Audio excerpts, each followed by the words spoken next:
Welcome to Entrepreneurs, Executives, and Eccentrics, a podcast dedicated to the stories, strategies, and secrets of remarkable individuals. Join us as we engage in enlightening conversations with intriguing entrepreneurs, accomplished executives, and fascinating eccentrics, exploring their journeys, triumphs, and the unconventional wisdom that has shaped their success.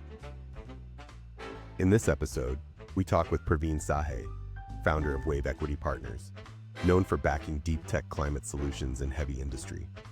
We cover how he vets hardware companies for real unit economics, why industrial carbon capture can beat ambient approaches, and where on-demand clean power fits EV charging. Praveen shares a clear playbook for scaling without subsidies. He also traces his path from nuclear physics and UN peacekeeping to investing.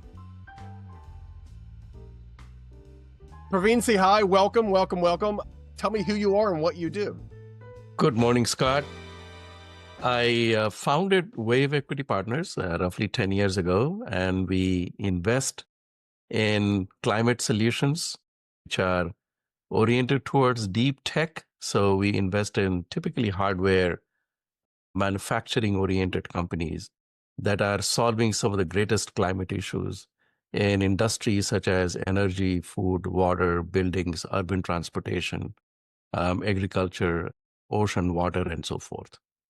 It's because I was we were talking earlier, and it really sounds like you're but you're investing in things that modern life has been kind of built on, right? This idea of clean water and all the things that around energy, but not necessarily energy, right?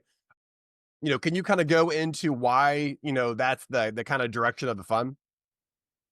When we, part of there are two principal reasons. One is when you want to do something new and different, you have to prove why you are the best person for it. And it so happened that the three founders, Mark, Haskell, and I, we all came from the energy and industrial background before we became technology investors 25 years ago.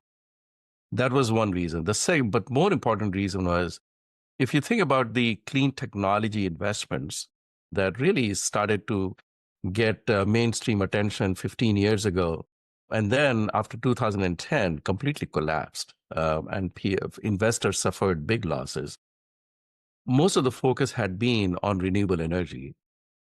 When we looked at this 10 years ago and we entered this vacuum, we said it's not only energy, but energy, food, water is a very close nexus. Energy is an important part that underlies innovations and production in all of the other industries. But you really have to think about reformulating, re-engineering every aspect of modern human civilization: energy, food, water, air, so all of the areas in the climate. Otherwise, you're not solving the problem in a meaningful way. That everybody agrees with it. The challenge is, how do you accomplish this goal of making all of these sectors sustainable and renewable and low carbon impact without imposing heavy cost on the societies?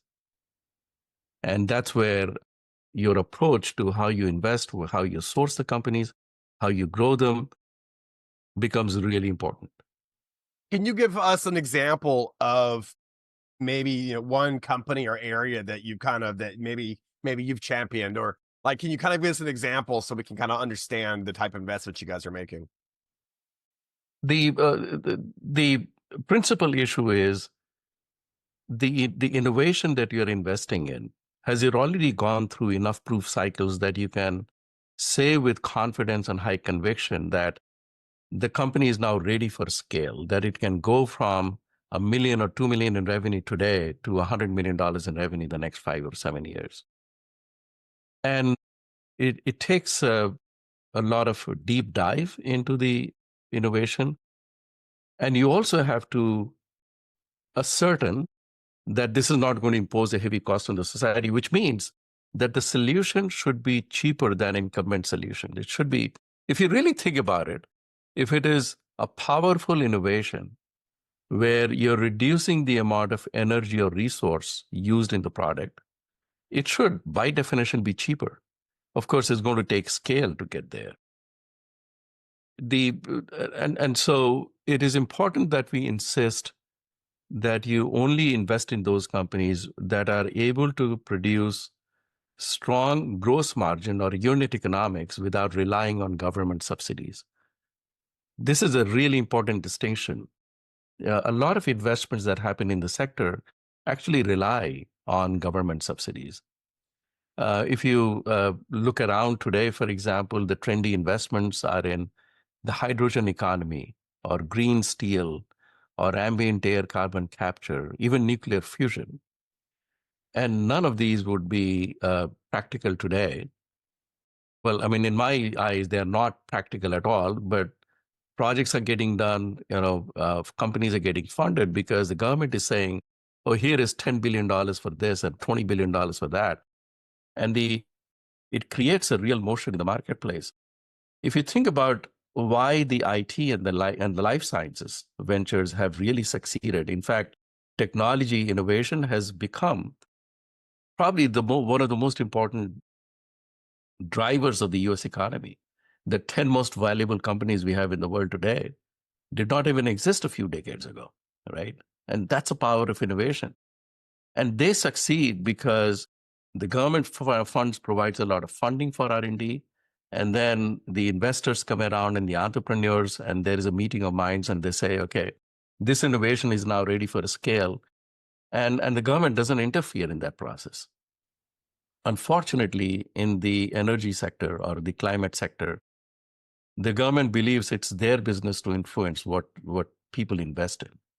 And so they are actually dictating directly or indirectly the businesses that the investors are putting money in. And that really creates a very difficult situation. I'll give you examples. Ambient air carbon capture. There is so much money now going into these companies. We invested in a company 3.5 years ago in industrial carbon capture, a company called Carbon Clean in London. They had been trying to raise money for 2 years, and in Europe, from US investors, and they were facing a very difficult time because nobody was talking about carbon capture at that time. It was not trendy.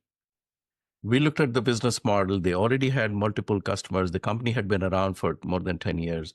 They had multiple corporations that were using their proprietary carbon capture solutions, chemicals, into their carbon capture facilities. It was well proven, well understood, and you could also see where they would go. They were at that time designing, and they had already prototyped a very small carbon capture facility, which was 80% smaller than traditional designs. And so the hypothesis was they could reduce the cost of carbon capture from $100 a ton to $30, $35 a ton. And that would be a remarkable breakthrough in the industry and could create a $1 trillion enterprise or a $1 trillion industry, because you can change the activity of carbon capture from a cost center to a profit center. And we invested in that company. And 18 months later, when they were raising their next round of financing, the C round of financing, they had massive amount of interest from both private equity and corporations. Our co-investors now include Chevron, Equinor, Marubeni, Cemex, Aramco, Samsung, AXA Insurance. And their customers include some of the largest steel, cement, and power companies in the world. And at that time, when we initially made the investment, there were probably, you could count the number of companies on your fingertips. Probably nobody could name more than 4 or 5 companies. And now there are probably more than 100 companies. It sounds like companies. you guys rushed in, though, and you almost had to explain it to the investors. It sounds like you had the vision, you saw the value, you saw the possibility, but it wasn't until you kind of simplified it for everybody else or saw that it was a safe investment for everybody else to kind of jump into. Does that sound about right? Yeah, I wouldn't take so much claim. The real visionaries are actually the founders of the company. Right. But yes, there is a lot of connectivity that needs to happen between the vision of the founder and the investor community, and the building. The stuff that sits in the middle is execution. how do you take this idea from a very nascent phase and paint a picture and a narrative that this company could be worth billions of dollars and this industry could be worth trillions of dollars? Yeah, it's because I'm a bit of a layperson when it comes to this like specific technology. I'm imagining some very polluting, carbon emitting type industry listed like steel, and this seems like some type of technology that sits almost between the whatever's being burned and the output at the top, and this is kind of sitting in the middle. I'm assuming. Does that sound about right? That's right. I mean, think about the whole idea is that it is far more effective to capture CO2 before it is emitted in the air than to capture it after it is already gone and mixed in the air, because your concentration of CO2 is 100 times higher in the flue gas of the industry rather than compared to the ambient air. But if you think about where a lot of money is going today, where, you know that the US government through the infrastructure bill and through the IRA program is deploying hundreds of billions of dollars to support the companies. And they have deployed a lot more capital for ambient air carbon capture than for industrial carbon capture. And that's the kind of irrationality that sort of not really surprises me, but worries me. Because we are building again as a large set of businesses and funding them that will eventually may not succeed. Okay, so the ambient, you're saying it's almost like so the carbon's already in the air. The ambient version of this is just something that what sucks in air, removes the carbon, and yeah, it feels like it'd be a lot more not convenient so much as efficient to do at the actual source as it goes up the flute before it actually hits the atmosphere. Yeah, if you're a fisherman, you want to go where you have shoals of fish rather than anywhere in the ocean, right? So I mean, I know, but this example exemplifies really what you do, right? Because you're not necessarily, generating power here. You're not necessarily. You're literally it's the kind of periphery industries that kind of help fight the climate battle that we're currently in. No, don't make that conclusion. Water recycling is a core of the industry. But think about it this way: last year we invested in a company that generates clean electricity from fuel, which is not gasoline or diesel like the standard generators and turbines, but it's 70% water and 30% ethanol. So you have generators which are the same size as the diesel generators today, but you are generating on-demand clean electricity with zero SOx and NOx emissions, and 1/3 the cost of electricity because your fuel is water, 70% of it, and 30% is ethanol. So it's as core as you can get. Yeah, I love solar and I love wind energy, and we have investments in those sectors. But those are they're not available on demand. You can't demand solar energy in the middle of the night, for example, or the late evenings. But here you have a generator, which is very, very clean and cheap, affordable energy. And they have also now, they have deployed, a dozen units. They are now engaged in some very, very large transactions that will involve contract manufacturing around the world. They have also prototyped EV charging stations. One of the challenges of having a broad deployment of EV chargers, we need 500,000 of those. And we have far smaller numbers today because it takes the unfortunate reality is there is not enough electricity and not enough grid capacity to support the EV charging stations that we need. So now you have solutions where you can deploy EV charging stations along the highway anywhere without waiting for a connection to the grid. You can just generate your very clean electricity. Well, that's interesting. Yeah, because it's not that we can't generate the power, it's just we don't have the ability to store it right overnight. The solar panels, sure, they're awesome, they're clean, but there's no way to store all that power and then kind of use it as we need it. Sometimes there's clouded dates, etc. So this technology, So it literally you could install this almost this generator right next to the EV power station and on off. There's no, there may be a little bit of Exactly. storage in the battery. Huh. The generators they have available today, these are 35 kilowatt, which is a little big for residential applications, but good enough for a small commercial. But there are in partnership with a major European manufacturer. They're developing 250 to 400 kilowatt generators. They are also developing with an American partner a smaller version of that generator. And these are modified car engines and modified truck engines and ship engines. So it's not something that would take decades to come to the marketplace. And that's why they have so much interest also from the contract manufacturers who are already manufacturing internal combustion engines and see this engine as a way to safeguard and enhance their future possibilities, because they're all threatened with the transition to the electric vehicle market. So you're okay. So these engines are kind of not off the shelf, but you're saying they already exist, and there's something that this organization or company does to kind of convert it to this generator for ethanol and what. That's fascinating. How did you get into this business? Like, what were you doing before this? Like, what led you here? Nothing in my life would have pointed in this direction. It was a series of turns that were difficult to foresee at any time. So I started off as a nuclear physicist. Did my master's in nuclear from St. Stephen's College in Delhi University. And then was my first set of jobs were in mutual fund and energy. So I was a geophysicist. Also went to IIT Roorkee to get my geophysics diploma. IIT with the Oil and Natural Gas Commission. So my first set of job was in the energy and related and financial fields. But then I joined the civil services in India, and there was a new service being designed at that time for direct appointment in Central Industrial Security Force. So it was an armed force which was designed to work with the industrial corporations, the national valuable assets.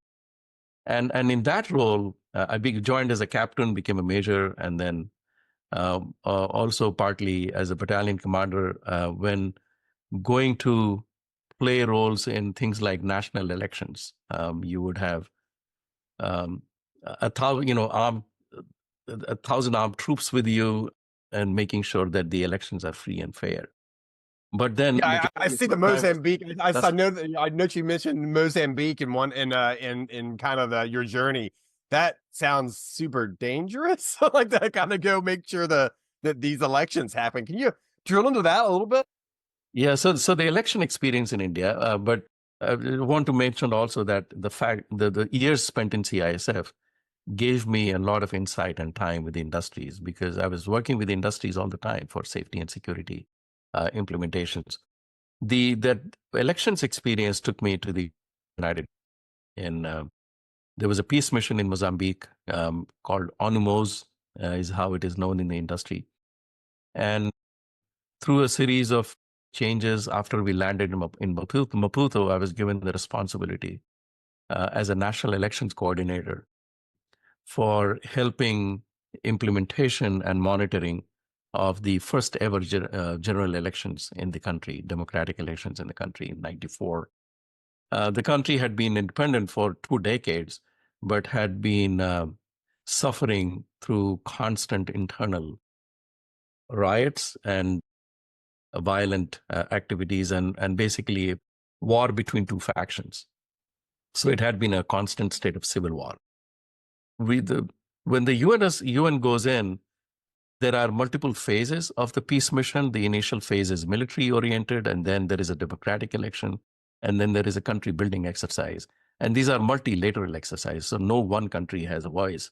There were 35 police and armed police officers in this mission from all around the world. Yes, it was a dangerous mission, but then military had already done a lot of work especially in demining the country. When I went there, the country was the most heavily mined country in the world. I'm talking about landmines. And even after we were there, there was at least one reported accident every day. People, getting their feet caught in the mines and losing their life or limb. So, but then, you know that people don't necessarily want violence in their lives. Violence is implanted virtually. I would call that word, phrase, by a lot of other vested interests. People with military power or um, political power, wanting to foment violence for some selfish interest, which is very hard to foresee. But anyhow, we did spend a lot of time.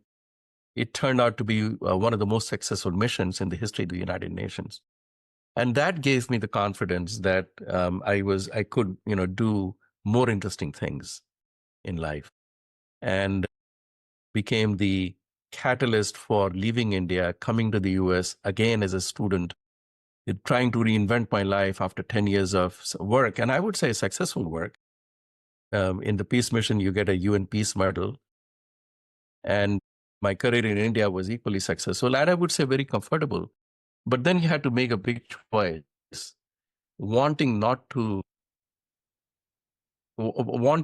leave a life which was already very comfortable, and also adventurous, because you wanted to do something more meaningful in life. Not that UN was not meaningful, it was, but it really was the breaking point to say, okay, there is a lot more problem to be solved in the industry, and see where this stream of life takes me. So I came to the US not knowing what the next steps would be, and fortunately, after a year after graduating from the University of Chicago with my MBA degree, I was hired by a venture capital fund. I still can't figure out why, because I had not done anything in, so much in technology or innovation or entrepreneurship, for that matter. But then you begin to realize once you enter the industry that innovation is not about what industry you are in. Innovation is really a mindset. Entrepreneurship is a mindset. And even as a bureaucrat in the armed forces, bureaucrat in the United Nations, I was always trying to do something new. I remember in Maputo in Mozambique, every morning, when you go to the office, the headquarters, the UN headquarters, and if I didn't have anything to work on, I would just go around to all of the other sort of departments and say, is there anything I can help with today? And they say, what can you help with? And I said, almost anything. I know computers, I know police, I know I can write policy manuals, I can do typewriting for you. Whatever it is that you need help with, I'm willing to do it today. And that mindset really takes you everywhere you want to go. It just blows my mind. You guys say it's like I mean, nuclear physicist, peacekeeper, armed battalion commander, and then you come to the stage, you're like, nope, I'm gonna change everything. I'm gonna start going to Chicago business, and then you find yourself in finance. You're like, how did I get here? But you obviously excelled at it, right? You obviously anything you kind of drop yourself into, you excelled at. And then you kind of work your way up. And so okay, so you get out of school, you get hired, and at this kind of similar situation. How did you get from there to here, right? You just kind of worked your way up until you understood investing, or how did that work exactly? Oh, it's so hard to describe because things happen in a random fashion. But I would point to two factors. One is America gives you the broadest canvas on which you can paint your dreams.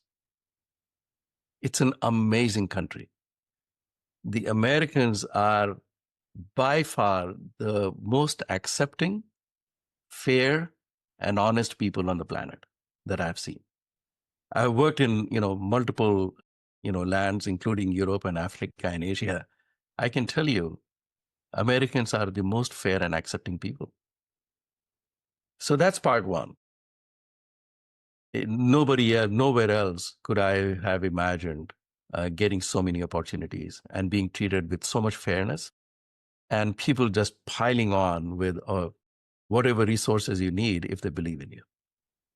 The second is not being afraid. I have always seen my life, or seen life in general, as a stream. You're not supposed to float in the stream and get hooked to a place and then never leave that place. It's a stream of life, that the stream wants to give you a lot of opportunities. You feel a tug, you get, you get hooked out to on the bank side, and you spend some time there, and then you feel a tug again, and you start to float. The key thing is not be afraid where this stream is going to take you, because the stream is not directionless. Life actually has a direction. We, of course, don't know it because we see such a small part of it at any given time. But not being afraid is really all about finding new opportunities. Don't presume that you know what the future is going to be for you. Just know it is going to be something suitable that you have been prepared for.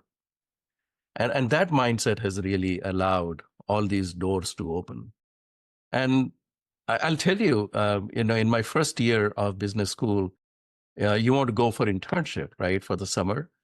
I did not have a single corporation or employer who wanted to talk to me, who wanted to interview me for an internship. And the placement office of the University of Chicago was like, wow, how can this happen to a student of our own? And having zero invites for summer internship. And I'm talking about 1998, which was a very vibrant employment time, a very, very vibrant job year. And so what I would do every day, whenever I had break in the classes, I would put on a suit, go to the employment office or the recruitment center, I think it's what called. And you had multiple offices, rooms where interviewers were interviewing candidates. By the time it came to January or February, there were many candidates that had already accepted internships. And so the interviewer would be sitting with an open door, and I would just knock on the door and say, can I come in? I would love to talk to you. And that's how I got my first internship. Right. And once you get, one or two jobs in the country, then of course people think that, okay, you are employable. Previous to that, it was very, very hard. So it's not been easy. But then I was never afraid that things always will work out in a manner that you can't see now, but you actually have been prepared for it. It's hard to go knock on that door, isn't it? Especially when, it's you kind of make your own luck when you kind of actively partake in your, in the possibilities. It's just, I love the idea of outworking people. I've always thought that there may be people smarter than me, but I'll outwork anybody. Right. And I attribute that to how kind of where I've gotten. It sounds like you weren't going to take it sitting down. You were actively just going out there until you made it happen. There's a couple of companies that I've come in contact with in the last year or two that have been in kind of your area a little bit, right? One is this one company out of Winter Park, Florida, that it has a method of a patent that it's using from a NASA patent, and it's actually sucking heavy metals right out of streams. But it was one of the first companies I'd seen where they were profitable doing the right thing. Right. And it's almost like that feels a little bit of your philosophy that doing the right thing and doing something that's cheaper and better and all those kind of things, but can also be good for the planet. It sounds like that's the direction of your philosophy. And it feels more positive, like as technology kind of, gets better and better, it feels like, I don't know, the opportunities will be everywhere for you. Yeah. I mean, people talk about the life of purpose. What is your purpose in life? And purpose can be sort of twofold. And it's twofold because there are two primary forces in nature that move the nature. One is the love, human love, and the other one is human creativity. And so there is a lot of purpose in love also. I mean, think about a mother's purpose for the right growth and nurturing of their children. That's very purposeful. And the other purpose is human creativity. how can you utilize the mind and creativity that you have been blessed with, and education and what society has given you? How can you marry all of that to create the maximum value that you can in your life? And this what we do, we call it, early growth private equity. Some people call it venture capital, but the idea is that innovation is really a primary force, and innovation is truly transformational. And if you do it right, you can help create a better future. And it is so lucky to be working with and meeting with entrepreneurs every day who have taken 5, 10, 15 years of their life in the pursuit of a single purpose because they believe that they can make a difference here. And to be interacting with that creative force every day is a blessing that I could have never imagined, and I would never give it up for. Praveen, thank you for taking the time to talk to me. You're awesome. I feel blessed to have met you. Thank you. I didn't even realize the time has already passed so quickly. I'm so sorry if I spoke too much. Not at all. Not at all.